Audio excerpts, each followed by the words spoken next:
There's an old saying I've told all my children my entire life. Learn from the mistakes of others, because you can't live long enough to make all of them yourself. As I've gotten older, I've expanded that philosophy. Smart people don't just learn from mistakes, they learn from other people's experiences, especially when it comes to health. Cancer has a way of knocking on the door when you least expect it, and when that door opens, what you already know can matter more than anything you do in that moment. A year before Phil Farmer faced throat cancer, I was on my own cancer journey.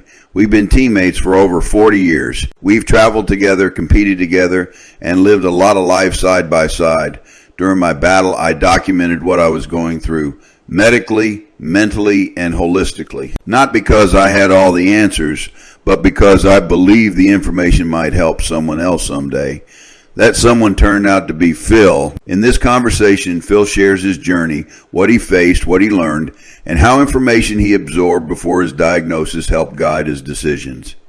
This isn't medical advice. It's real life. Two teammates, two cancer journeys, and one belief we both share. If you learn early, you're better prepared when the issue comes knocking at your door. Well, welcome to the Art of Hitting channel. Today we have none other than Phil Farmer here. For the people who don't know who Phil is, Phil's a Hall of Fame player that played on Venom for the last, 7 years, Phil? 8 years, yeah, man, how time flies. 8 world championships? 7 world championships, I think, and 8 nationals or whatever it was. Not that he's counting, but yeah, okay. It's a lot. I consider him one of the best left center fielders in 80s and possibly the best. But he was struck as I was, actually, I got cancer a year before you did. Yes. Yeah, and then he, 2024. Then he turned around and didn't want me to outdo him. So he got But we're here to talk about his comeback, because I have several videos out about the comeback and how I did it, and but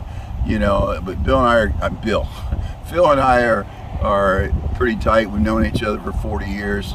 So I want to let him share with everybody out there how his comeback was and what he did, because I believe that it's very effective for people, anybody, young guys, old guys, to share what they learn. And we've all done that all our life. But we don't know something about somebody. We got a car problem, we call Johnny Jones, who knows all about cars, and we ask them, right? Well, that's what it's like in the medical world. So I do all the talking. Let me talk to Phil here. Tell us a little about what you had, Phil, and what you did, and then we'll ask you some questions. Brief story, quickly. I'd never been to hospital a day in my life for 77 years. And all of a sudden, a friend of mine and yours, his name is Spencer, plays down in Sebastian. Big Spence. He had throat cancer. Yeah. And I asked him how he noticed, and he said, well, he just had a little lump on his throat. No big deal to me, because I never, didn't know anything about it. Went home about 4 or 5 days later, checked in the mirror, and I had a little lump in the throat. So I went to ENT. Stop right there for a minute. So you're saying that Spencer told you about his situation? Yes. And then, so you noticed this, and based on the conversation with Spencer, you said, maybe I better get this bitch checked out. Okay, go ahead. Exactly. There said no pain involved, didn't bother me in my swallowing, couldn't tell anything different, normal as I had been. But anyway, so I went to ENT, they sent me in for scan test or whatever, soft needle, fine needle. Anyway, come to find out, I did have cancer in the throat, 2 spots. Apparently, they had. Did you ever smoke? I quit smoking in 1978. Okay. So it's been a long. That's the first question they asked me too. Normally that's it. Make a long story short, though, I got started in the procedure and stuff, and I'd known you had gone through it. And I was like, well, give it a shot. They set me up 7 weeks of radiation and once a week chemo, and they figured it came out, it was due to I still have my tonsils. I hadn't had my tonsils removed. So they took your tonsils?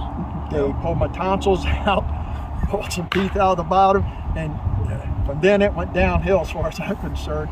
I ended up losing about 28 to 30 pounds. You look good. I felt well. I appreciate that. Thank you. But what you were going through, listen to what you were going through. You were having internal surgeries to do all this stuff. I Yeah, it never took had surgery. They- Exactly. They so, took 20% of my loans. so what you went through, and several of the friends, we got to talking about it then, and they were telling me what they'd been through, and I'd never known it. Yeah. But anyway, when I was doing my radiation and stuff, I would look around the room, then there'd be 20, 25, 30 people in there doing radiation and stuff, and chemo especially. And I think, thank God I wasn't in their position, because I might have lost some weight, and it's been a blessing since that's happened, because I feel stronger now than I ever have. And I'm back in shape. I'm cancer free now, supposedly. Knock on wood. I hear that. Yeah, I hear but, that. You never know. Exactly. But let me stop you there, because we got a good foundation now. What happened to you? The comeback I want to focus on. Okay. And just before I get into the comeback, let's talk a little bit about, I'm a big person, like I said in the start of this, about sharing. How did what you learned from me, and we've talked, I think gave you some recommendations, Yes. some black garlic and other stuff. How was that? How did that help you, if it did? It changed. Well, I changed my diet entirely, because I got anemic there for a while because I wasn't eating right and stuff. Then listen to you talking on the trips, riding back and forth. Let's talk about that for a minute. We traveled a long way. We were traveling up to Georgia or something like that. It was Virginia, Tennessee, Vegas, wherever. Yeah. So I got all these channels on with about health and stuff like that. Phil, I never knew that it was bothering. He said, you made a couple comments, and dude, I'm glad I listened. But I was joking though. Yeah, come to find out, it was all health With reasons. some You've really been through help. it. You've been through all that stuff over the years and stuff. Finally, I'm eating better now. I'll never be 100% like I was, but that's old age involved in that too. You know what I'm saying? But still, I ate better. You gave me that jar of them arsenic pills. I gave you some apricot seeds. Apricot he seeds. said, don't eat more than 2, they'll kill you. I said, all right, thanks, buddy. Yeah, apricot seeds are great. You want to look it up. Look up apricot seeds. Yeah. However, it is, when you put an apricot seed and you eat it, you're essentially eating. What did I tell you it was? Arsenic. Well, What was it? Arsenic? Arsenic. That's Yeah. right. Arsenic. But you got to take about 30 or 40 of them to kill you. So, but I told my doctor that before I took the apricot seeds, and I said, man, I was going to take it, but I didn't because it's arsenic. She says, and it's poison. And she said to me, do you know, Ed, that when you take chemo, that's also poison? Yes, and that is true. It's poison that kills the cancer, folks. So remember that. Good point. Go ahead. And then, of course, our conversations got around to the mushrooms. We're talking to our friend up in the Villages who just passed away. Hate to say it. Yeah. But he was talking about mushrooms sometimes, an hour, 2 hours on these trips and stuff. I don't know about this, but I agree. It all helped. I changed my whole diet, did everything right, and thank God, and I'm able to be out here today. This. A lot of people don't realize that all the medicine that we take in our body, 80 or 90% of, I don't know the exact data, but it's all from plants. So God's put all this stuff on earth to help us. You just got to go a little deeper, because the doctors want to run tests on you, which is all good. Don't stay away from the doctors, not saying that. But look beyond that and look what else you can do. Because I did all what the doctor told me, and I did the holistic stuff also in parallel. And I beat stage 4 metastatic cancer. Okay, so like I say, I didn't go through what you went through, and a lot of the other patients down there went through, but I was feeling sorry for myself for a long time. That happens too. It's a mental issue. I'd be 4 or 5 days in a row. I'd just lay on the couch, watch TV, and do nothing. But once I started eating better, got my appetite back, and started getting back on the fields and exercising and stuff, moving around, a lot better. But listen, I got to tell you this, because this guy, I came back and I was struggling to come, to come back to my level, and never have. This guy, I think, and I think he came back with a vengeance. He 30 pounds lighter, right? Yep. 30 pounds lighter, and I swear he hits the ball better than he did when he left. The last 2 weeks, Phil, has been noticeable. Like, do you feel different in the last couple of weeks even? Yeah. But it's last month and a half. Yeah. I feel like I say I've been working out more at the house, and it's not power lifting or anything like that. it's constant, 30, 40, Lightweight, lightweight yeah. and everything, and push-ups, running, riding my bicycle, things that I should have been done before, which I didn't. But I'm feeling stronger. So if the audience gets discouraged about having to go through this and what it's like after, both of you guys are a testament of what it can be. Yeah. Outstanding. And it got to a point where I was feeling bad for myself. Funny thing, not funny, but my ex-wife, which we haven't lived together for over 20 years, 25 years, she came down the same thing, throat cancer, same side, No. same doctor I went through the same thing, lost weight, no cancer analysis, so we've both been blessed. That is really weird right there. Yes, sir, it is. The last time down at Fort Pierce we played was about 3 weeks ago, so I saw Spencer, the guy I was mentioning, down there. And I went up and I thanked him. I said, Spencer, I'm sorry you're going through what you're doing, because he's had a little relapse. Yeah, he's in a little bit. But I just said, I want to thank you. You very well could have saved my life and my ex's, because once I told her, she didn't have any feeling of pain either. We both had end up with cancer, so his situation possibly saved my life. Yeah, and I want to emphasize, that's what I'm talking about right there, this sharing. And I'll go back to when I was 40 years old. I had melanoma when I was 40 years old. How did I find it? I talked to a friend of mine who was my HR director, and he had went to a funeral. He wasn't in the day before when I tried to contact him. He said, well, I was at a funeral of Johnny Prine, who we always knew. He was a great player.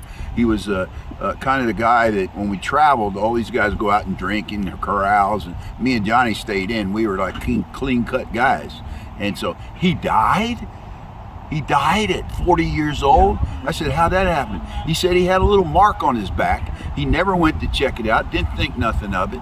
And he went in, he had stage 4 cancer, melanoma, stage 4, and died. I said, what? And I had this little mark on my leg I had, and it was just growing and growing. And it wasn't hurting at all. Just like he said, it wasn't hurting. But based on that call and Johnny dying, I went that day down to the nurse.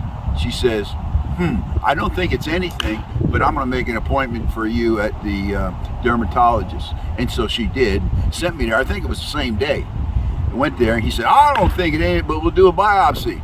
And so by Friday, they called me in there and said, you got melanoma, and we have to send you to the, so they went fooling around with it, and I went to the surgeon. He says, well, you got stage 2, and you could die.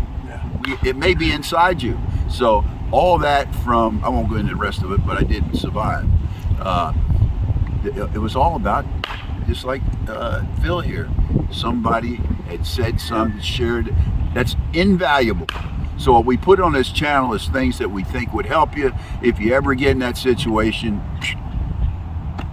Anything to add? Right. The only thing I can add was Cheryl, what she went through with you guys when I first found out what you had and stuff. It's in there, the camera, videotaping everything the doctors and all this, whether it's supposed to or not, I don't know. But it was, healthy stuff to know, what to ask the doctor, what to ask when you go in there, what can I expect and stuff. And the nurses were really good. Everybody was good what I went through. I regret going through it for the feelings that I had, but I don't regret going through it the way I came out. Let's attack that just for a minute, the feeling. That's not something that makes you weak, because I was the same way, dude. And I want to tell you that, stage 4 metastatic cancer is a death sentence 5 years ago that they developed. But the thing that got me through the mental part of it, and I relate very well with that, is my ice bath. And you don't have to go out and buy an ice bath if you ever get in this situation, but take a cold shower, because what it does, and if you do any research on the ice bath, the guy that they call the Iceman, look up the Iceman on the YouTube, but he's big on the ice, because his wife committed suicide because she was depressed. If you have depression of any kind, get in ice water.